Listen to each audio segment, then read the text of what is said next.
अदृश्य शक्ति के रूप में सृष्टि के कण कण में व्याप्त भगवान का प्राणी मात्र के लिए जीवन को जीने का रास्ता उन्हीं की वाणी में।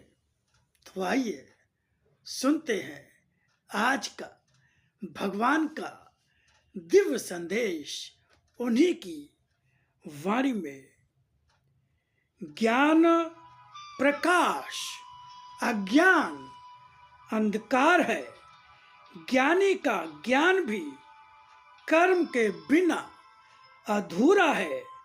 ज्ञानी के ज्ञान की सार्थकता उसके ज्ञान की कर्मों में परिणत में है।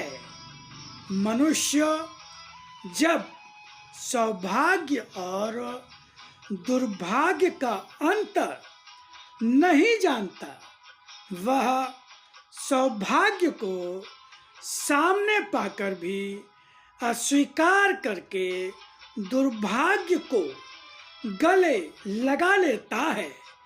भाग्यहीन मनुष्य कब बुद्धि विवेक खो बैठे पता नहीं चलता। बुद्धि और विवेक खोकर मनुष्य का अपने कर्मों पर भी कोई अधिकार नहीं रहता है। अधिकार कर्म पर खो बैठने का परिणाम केवल इतना होता है कि वह जो भी करता है वह कुछ खो जाने के लिए होता है, पाने के लिए नहीं। सत्य की सुंदरता उसके रूप में नहीं, गुणों और शक्ति में होती है। जिस तरह आत्मा और शरीर के बीच सुंदरता आत्मा नहीं शरीर में होती है, किंतु गुण और शक्ति शरीर में नहीं आत्मा में होते हैं। आत्मा के गुण और शक्ति में स्थायित्व है, शरीर के गुण और शक्ति में नहीं।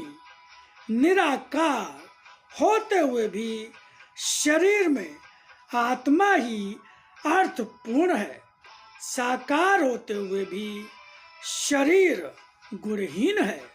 फिर क्या पाना चाहोगे? वह जो है और रहेगा, या वह जो है पर रहेगा नहीं। शरीर का अपना अस्तित्व आत्मा से ही है, मगर आत्मा का अपना अस्तित्व शरीर से नहीं। इसलिए शरीर को पुष्ट करने या शरीर की सेवा करने से बढ़कर आवश्यक होता है आत्मा के अस्तित्व की चिंता करना कि आत्मा तुमसे क्या चाहती है। आत्मा का महत्व भूलकर केवल शरीर की चिंता करते हो, तब शरीर हृष्ट पुष्ट होते हुए भी अचानक ही अपदार्थ की भांति पड़ा रह जाता है।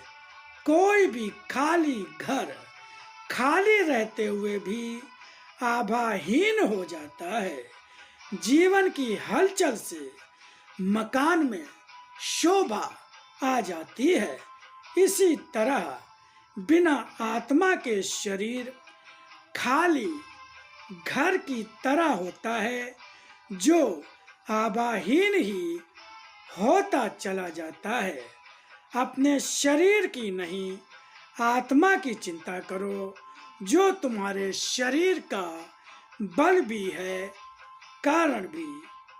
दर्शन का अर्थ भक्ति और विश्वास से भरे मन का दीप जलाकर देखो कि क्या जीवन में कहीं भी कुछ भी ऐसा है जो मात्र भक्ति हो।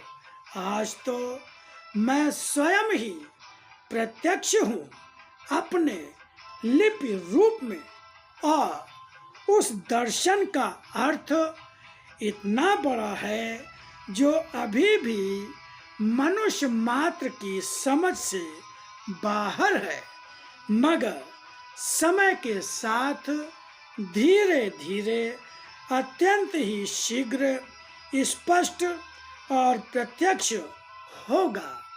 उस दर्शन की सीमाओं में मुझे मेरी ही शक्ति के रूप में पाओ। तो ये आज का दिव्य संदेश आपने सुना भगवान की ही वाणी में। तो इसका चिंतन मनन करें और कल के लिए भगवान के नए दिव्य संदेश की प्रतीक्षा करें। ओम शिवारी, जय राम।